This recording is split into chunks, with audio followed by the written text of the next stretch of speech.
You remember it, clear as day. Nelson Mandela died in prison during the 1980s. You even recall the news coverage, the mourning, the global reaction, except he didn't. Nelson Mandela was released in 1990, became president of South Africa, and lived until 2013. This isn't just a faulty memory. It's a collective memory, shared by thousands around the world. And it's not the only one. This phenomenon has a name, the Mandela Effect. It refers to the eerie experience of remembering something one way, only to discover reality no longer matches. Entire timelines seem altered. Books change, logos shift, words vanish. Reality feels unstable, like a simulation glitching out. The Mandela Effect isn't just about one man's death. It's everywhere. Let's start with a children's book, The Berenstain Bears. Thousands, maybe millions, remember it spelled Berenstain, with an E-I-N. But now, it's always been Berenstain, with an I-N. The books, the shows, the merch, all say the same thing. Were we all wrong? Or did something change? Next, the Monopoly Man. You picture him clearly, top hat, cane, and a monocle. Except, he never had a monocle, not once. Look it up. The monocle doesn't exist, and never did. What about Fruit of the Loom? Many recall a logo with fruit spilling from a cornucopia. But the cornucopia? Gone.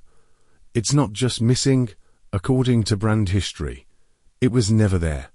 Looney Tunes, not Looney Tunes, Febrezed with one E, not two. Oscar Mayer, spelled Meyer, not Meyer. Curious George, never had a tail. These aren't just typos or memory slips. These are shared false memories, detailed, vivid, consistent across the globe. So why does this happen? Why do millions of people remember the same things? Wrong.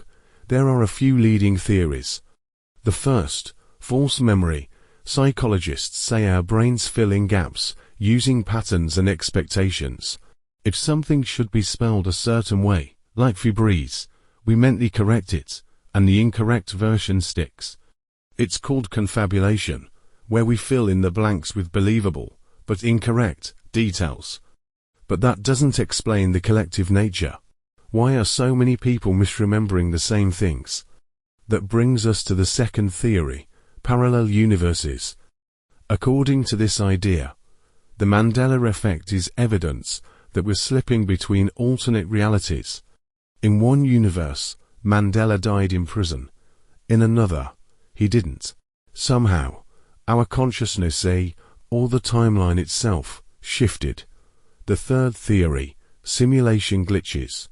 If our world is a simulated environment, like a highly advanced virtual reality, then the Mandela Effect may be a sign of errors in the code.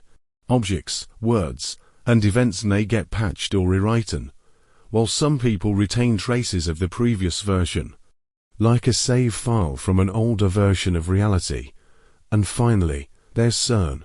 Some believe the experiments at the Large Hadron Collider, particularly around 2012, disrupted spacetime, split dimensions, or collapse probabilities.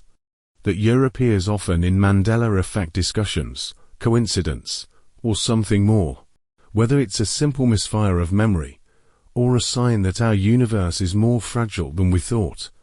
The Mandela Effect forces us to ask uncomfortable questions. What is reality? Who decides what's real? And if we can't trust our memories, what can we trust? It's easy to laugh it off. A cartoon monkey, a cereal box, a logo. But the deeper you look, the more the cracks appear. And sometimes, the smallest cracks let in the most light. What if we're seeing echoes of a truth just out of reach? What if these are breadcrumbs left behind? From another timeline, a collapse probability. A shadow of what once was. This is just the beginning. Because once you open the black file archives, you'll start to notice things aren't quite the way you remember. Next time, government experiments, memory erasure, and the mysterious Project Bluebeam. Subscribe, stay aware, and keep questioning everything.